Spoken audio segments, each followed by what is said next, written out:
Bună, Capricorn, și mă bucur să te am aici alături de mine. În această citire vom încerca primele 3 luni, energia primelor 3 luni ale anului 2025 și pentru a mă revanșa pentru faptul că am întârziat foarte mult cu această citire a ta, am să extrag un card din oracolul Arhanghelului Mihail pentru primele 3 luni. Vreau să văd pentru tine care este mesajul din partea Arhanghelului Mihail pentru Capricorn. Te rog, Spirit. Care este mesajul pentru Capricorn?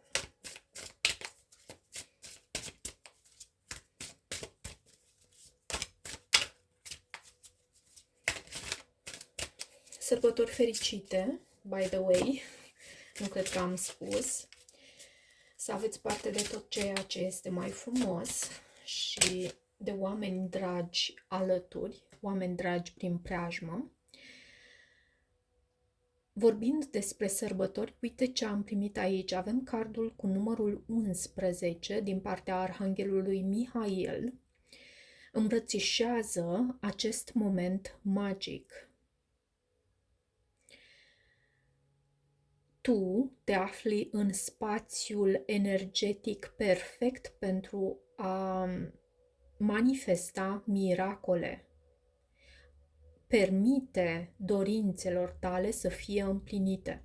Foarte frumos pentru tine. Din câte văd eu, Arhanghelul Mihail îți vine în dar, așa, cu acest mesaj pentru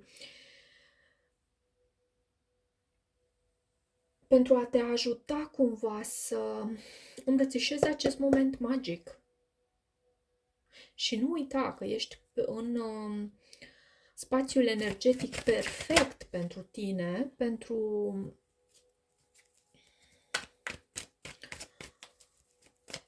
a manifesta miracole. Foarte frumos și foarte încurajator acest mesaj pentru Capricorn.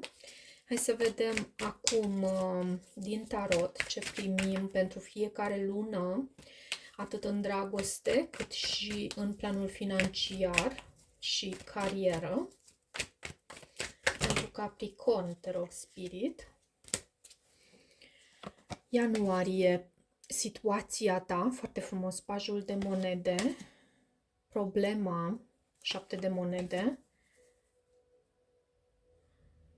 regina de bâte, felul în care tu ești îndemnat să acționezi. Pentru februarie, 10 de monede, foarte multe cărți de monede, nebunul, 10 de cupe, de fapt nu, este vorba despre felul în care tu ești îndemnat să acționezi. Martie, cavalerul de spade, 8 de spade. Cred că luna martie va fi ușor volatilă, da, și văd și în energia pentru tine.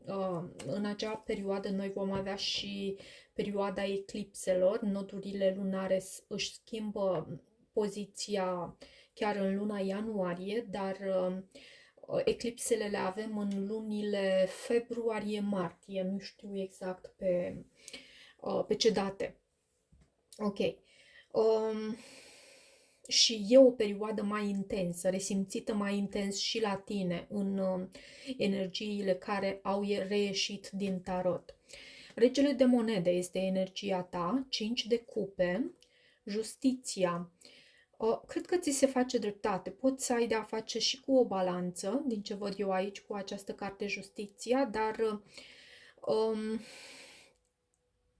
talerele acestea ale justiției se echilibrează. Ți se face dreptate, cumva. Văd și un soi de dezamăgire și poate posibilitatea, mai ales pe dragoste, și este în porțiunea pentru dragoste pentru tine. Văd aici că cineva poate să își aleagă independența, să aibă parte de o anumită încheiere, o despărțire, din ce văd eu aici, avem și cartea Turnul. Ok. Regele de monede este iarăși cartea abundenței și poți să ai de-a face și cu un alt semn de pământ. Văd 3 cărți de monede în aceste 3 luni, ianuarie, februarie, martie, pentru tine. Pajul de monede este în situația din luna ianuarie. Pajul de monede de aici îmi vorbește despre faptul că tu poți să ai o oportunitate cu cineva anume, ceva prețios, ceva de preț pentru tine, o ofertă foarte puternică și în același timp prețioasă, cu o persoană pe care tu o apreciezi iarăși foarte mult. Și vezi tu, poate faptul că în trecut tu ai trecut prin anumite situații care te-au dezamăgit,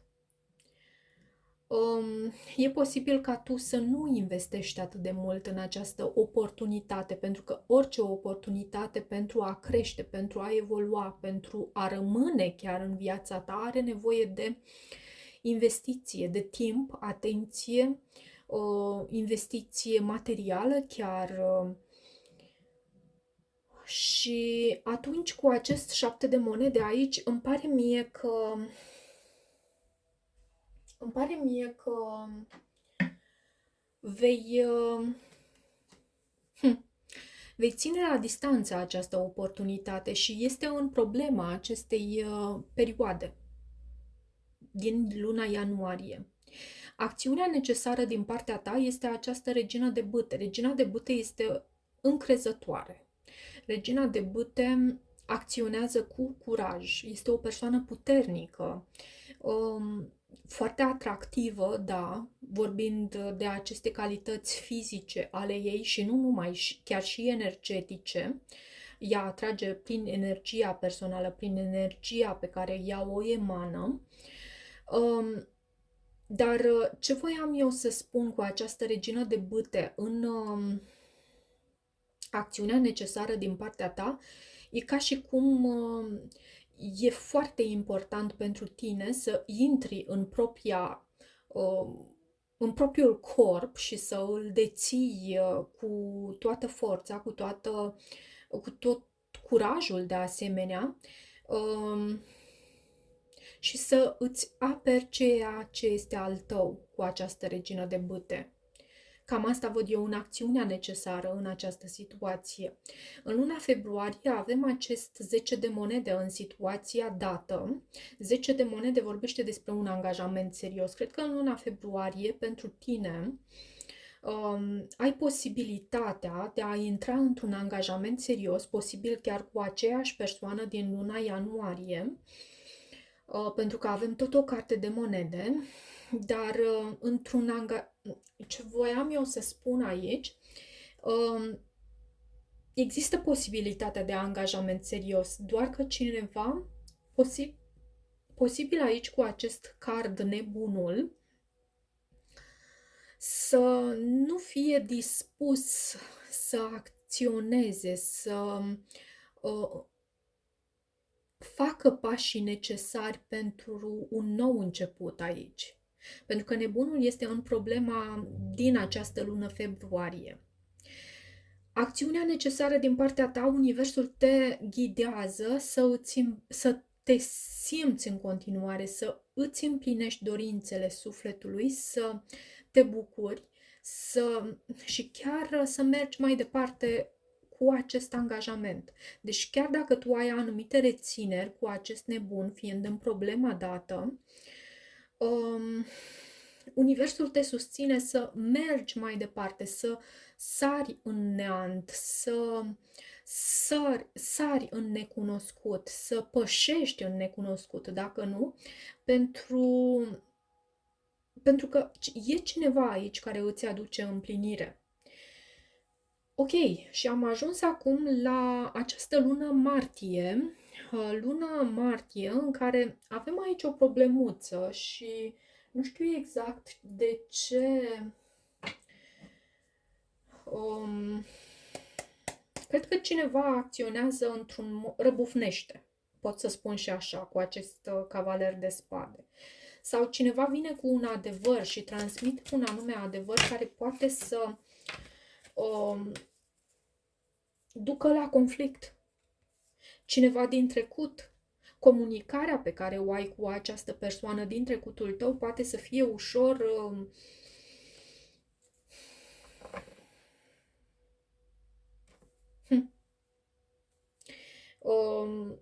foarte directă sau prea directă chiar.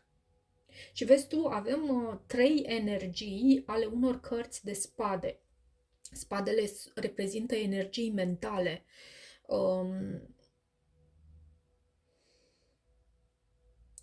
Care vin așa pe comunicare, pe inteligență, pe foarte multe gânduri. Cred că și un fel de overthinking aici avem pentru tine. Prea multe gânduri, prea mult stres, ceva ce ușor cred că te destabilizează și problema aici este că nu știi, nu găsești soluția potrivită. Nu știi cum să acționezi. De ce 8 de spade în problema din luna martie? 2 de spade, da, e necesar să blocheze această energie a 8-ului de spade. Prea multe gânduri, prea mult ruminat în mintea ta, în gândurile tale. E ceva aici care întunecă. Acum, acest 9 de spade este în acțiunea necesară din partea ta. Eu aș spune că prin acest card, universul te ghidează nu să îți petreci nopțile nedormind, ci dimpotrivă. De ce 9 de spade? Să nu îți faci foarte multe griji, pentru că e o perioadă nebunul. Să te eliberezi de acest stres, de aceste gânduri, de aceste nopți nedormite, de aceste poveri ale tale și e poveri, da, dar e la modul foarte intens resimțit pentru tine, nu este ceva superficial, în niciun caz. E ceva resimțit foarte intens și este necesar, cu acest nebun eu așa văd, e necesar să te eliberezi. Nu știu ce se întâmplă cu persoana dragă în luna martie, dar e o perioadă care îți cere să te eliberezi din stres. Nu am spus că e necesar să te eliberezi de această persoană, cât să te eliberezi din stres, din temeri, anxietăți, poate ți-ar fi de foarte mare ajutor tehnicile acestea de relaxare, tehnicile de respirație și conectarea în planul subtil al tău cu... Să intri mai mult în starea aceasta de calm, de relaxare, de liniște, pentru că astfel tu vei reuși să te echilibrezi. Ok. Hai să vedem în planul financiar și carieră ce avem pentru tine, pentru Capricorn. Situația din ianuarie, problema, acțiunea necesară din partea ta.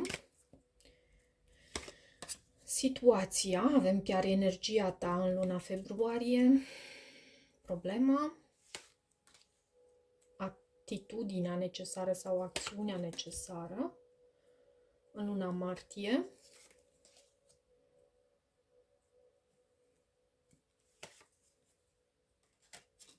Ok. Și problema, avem puterea aici. Ok, am să îți prezint cărțile. Îmi pare rău că nu pot să ți le arăt pe toate. Lucrez la a edita videoclipurile, dar voi vedea cum va ieși în cele din urmă. Și avem în luna ianuarie 7 de bâte în planul acesta financiar și pe carieră. Cred că în luna ianuarie tu petreci foarte mult timp sau îți petreci timpul mai mult în planul acesta al dragostei, pentru că te vedem aici cu această oportunitate a pajului de monede, nu? O oportunitate extraordinar de prețioasă. Și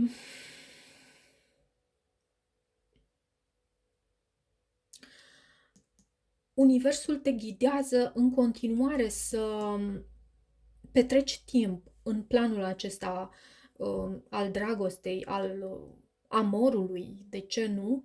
Pentru că e timpul potrivit pentru așa ceva pentru tine. 7 de bâte, asta îmi transmite mie în situația din finanțe și carieră. Poate să existe anumite persoane care îți provoacă granițele, îți provoacă limitele și te testează. Și asta știi de ce? Pentru că tu ești o persoană foarte reușită cu acest 9 de monede, tocmai în problema din această lună. Tu ești o persoană extraordinar de muncitoare, independentă, care știe să trăiască bine, care a ajuns la un nivel ridicat de abundență, lux, trăiește în lux și abundență și prosperitate. Și în acțiunea necesară din partea ta, cumva să nu îți pierzi din stabilitate în planul acesta al finanțelor. Poate fi vorba și despre o sărbătoare, iarăși, cu acest 4 de bâte, o sărbătorire a unui proiect reușit pentru tine, o încheiere care îți aduce bucurie, iarăși, și stabilitate, multă stabilitate. Acum, în luna februarie, ce avem aici? Avem Diavolul, 6 de spade, Justiția, două arcane majore, în primul rând, în luna februarie. Două arcane majore și cu acest diavol aici poate exista un soi de intensitate, toxicitate pe care tu e necesar să o depășești, să o lași în urmă. Da, diavolul este energia Capricornului în genere și este energie saturniană. Cred că ți se cere foarte mult să fii just, să fii corect în această perioadă a lunii februarie. Ți se cere foarte mult să depășești dacă ai anumite dependențe, dacă ai anumite tipare pe care tu poți să le întreții chiar inconștient și să îți dai seama foarte greu de ele. E important să intri în prezent, să stai cât mai mult în prezent. Să intri în prezent e impropriu spus, e incorect spus, pentru că noi suntem într-un prezent perpetu. Dar să rămâi în prezent, să nu te duci cu gândul în trecut sau în viitor, pentru a putea descoperi care îți sunt aceste tipare pe care, sau care pe tine te blochează și pentru a putea să le depășești, pentru că tu fiind just, vei depăși o perioadă cu adicții, cu tipare toxice în luna februarie. În luna martie avem regele de bâte, 3 de monede, puterea. Poți să ai de-a face cu un leu, berbec sau săgetător la muncă, o persoană puternică, o persoană războinică și nu războinică în sensul că întreține războiul, dar o persoană curajoasă, o persoană care știe să lupte pentru sine și pentru lucrurile în care crede. Te poate reprezenta pe tine acest rege de bâte sau poate reprezenta o altă persoană în planul acesta financiar, carieră, un coleg, un superior, un șef chiar. Poate fi o energie masculină de genul acesta. Și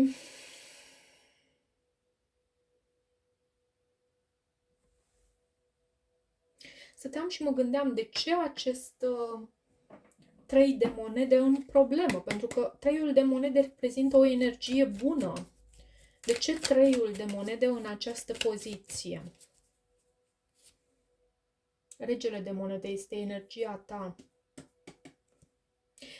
Poți să ai de-a face cu o anumită concurență în luna martie. Așa îmi vine să spun, cu acest rege de bâte, o persoană care nu renunță și o persoană la care trebuie să fii atent. Și felul în care colaborezi cu această persoană, trebuie să fii mai atent aici. Puterea este în atitudinea pe care tu trebuie, acțiunea pe care tu trebuie să o întreprinzi în această lună. Puterea dă dovadă de curaj, de putere, bineînțeles, tărie, compasiune, îmblânzește leul această carte. De ce puterea? În ceea ce tu ar trebui să faci, să muncești pentru independența ta, pentru de asemenea pentru abundența ta și creșterea ta, pentru că avem și acest 10 de monede și poți să ai sau nu să ai de-a face, să ai foarte mult leu și tu pe harta natală și ni se transmite aici, cu această carte puterea, că tu ai toate resursele pentru a rămâne puternic, pentru a reuși în această situație din luna martie. Ok, am să extrag acum câte un card de aici. Cred că am să extrag un singur card pentru toate cele 3 luni. E mai bine așa, nu vreau să lungesc foarte mult mesajul. Am I clear on what my soul really wants? Sunt eu sau am eu parte de claritate în ceea ce privește ceea ce sufletul meu își dorește? Acțiunea pe care sufletul tău ți-o cere în această perioadă, întreabă-te ceea ce își dorește sufletul tău cu adevărat. E nevoie de comunicare cu sufletul nostru pentru a-l scoate la suprafață și când vorbesc despre acest lucru, pentru a-l aduce la suprafață cu dorințele, cu misiunea lui, cu scopul pentru care a venit aici pe pământ, ce vrea sufletul nostru să experimentăm, ce vrea sufletul nostru să învățăm aici. Care este lucrul pentru care inima ta tânjește în această perioadă? Iarăși avem aici o altă întrebare. Și atunci când afli care este acest lucru, te rog să mergi în direcția acestui lucru. Ok, hai să vedem și cum poți tu să îți ridici vibrația în luna ianuarie, februarie, lunile ianuarie, februarie, martie. Pentru Capricorn, înfruntându-mi umbra, înlătur întunericul din lume. Da, și la tine am văzut aici chiar în luna februarie și uite cum am așezat cartea fără a conștientiza, am conștientizat abia după aceea, am așezat-o chiar deasupra acestui card, diavolul. Hai să vedem, pagina 126 sau cifra 9, poate fi relevantă pentru tine.